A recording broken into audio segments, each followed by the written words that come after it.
Hi అండి, అందరికీ నమస్కారం. Welcome to Keerthi's kitchen. మీకు కనుక మా వీడియోస్ నచ్చినట్లయితే సబ్స్క్రైబ్ చేసుకోండి. టుడే మునక్కాయ కర్రీ. ముందుగా దీనికోసం 1 టేబుల్ స్పూన్ పల్లీలు, 1 టేబుల్ స్పూన్ ధనియాలు, కొబ్బరి, దాల్చిన చెక్క, లవంగాలను యాడ్ చేసుకొని స్లో టు మీడియం ఫ్లేమ్ మీద మంచి రంగు వచ్చేంత వరకు కూడా వేయించుకొని ఒక మిక్సీ జార్లో యాడ్ చేసుకొని పేస్ట్ ప్రిపేర్ చేసుకోవాలి. ఒక కడాయి పెట్టుకొని అందులో ఆయిల్ని యాడ్ చేసుకోవాలి. ఆయిల్ హీట్ అయిన తర్వాత కట్ చేసుకున్న మునక్కాయ పీసెస్ని యాడ్ చేసుకోవాలి.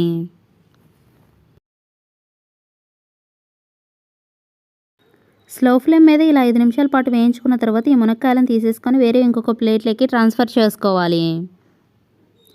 ఇప్పుడు అదే ఆయిల్లో పోపు దినుసులను యాడ్ చేసుకోవాలి. పోపు దినుసులను యాడ్ చేసుకొని పోపు దినుసులు చిటపట్లాడిన తర్వాత అందులో సన్నగా తరుక్కున్నటువంటి ఉల్లిపాయ, పచ్చిమిర్చిని యాడ్ చేసుకోవాలి.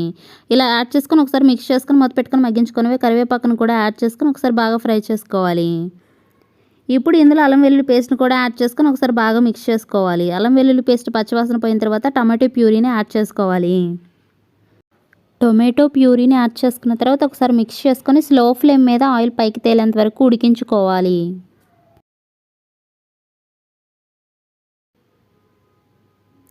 ఇప్పుడు ఇందులో టేస్ట్కి సరిపడినంత ఉప్పుని యాడ్ చేసుకోవాలి. అలాగే 2 స్పూన్ల కారాన్ని తీసుకోవాలి. 1/2 టేబుల్ స్పూన్ పసుపును కూడా యాడ్ చేసుకోవాలి. ఇదంతా బాగా మిక్స్ చేసుకొని పచ్చివాసన పోయేంత వరకు బాగా మగ్గించుకోవాలి. ఇలా మగ్గించుకున్న తర్వాత ముందుగా మనం ఫ్రై చేసి గ్రైండ్ చేసి పెట్టుకున్నటువంటి పేస్ట్ని ఇందులో యాడ్ చేసుకోవాలి. దీని అంతటిని కూడా ఒకసారి బాగా మిక్స్ చేసుకొని మూత పెట్టుకొని ఆయిల్ పైకి తేలేంత వరకు కూడా ఉడికించుకోవాలి.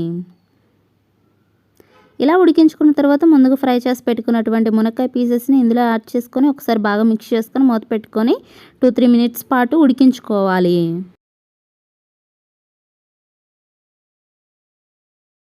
ఇలా ఉడికించుకున్న తర్వాత ఇది ఒకసారి బాగా మిక్స్ చేసుకోవాలి. మిక్స్ చేసుకున్న తర్వాత కర్రీ ఉడకడానికి సరిపడినన్ని నీళ్ళని యాడ్ చేసుకోవాలి. నీళ్ళని యాడ్ చేసుకొని ఒకసారి ఇదంతా బాగా మిక్స్ అయ్యేలాగా మిక్స్ చేసుకొని మూత పెట్టుకొని హై ఫ్లేమ్ మీద 15 మినిట్స్ పాటు ఉడికించుకోవాలి.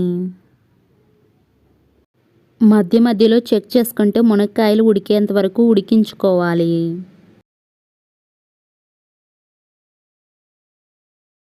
ఫైనల్గా కర్రీ ఉడికిన తర్వాత ఇందులో ఒక 1/2 టేబుల్ స్పూన్ గరం మసాలాని యాడ్ చేసుకొని ఒకసారి బాగా మిక్స్ చేసుకొని మూత పెట్టుకొని 2-3 మినిట్స్ పాటు ఉడికించుకొని ఇష్టమైన వాళ్ళు కొత్తిమీరని యాడ్ చేసుకుంటే ఎంత టేస్టీగా ఉండేటటువంటి మునక్కాయ కర్రీ అనేది తయారవుతుంది. మీకు కనుక ఈ వీడియో నచ్చినట్లయితే మన ఛానల్కి లైక్ చేయండి, సబ్స్క్రైబ్ చేసుకోండి.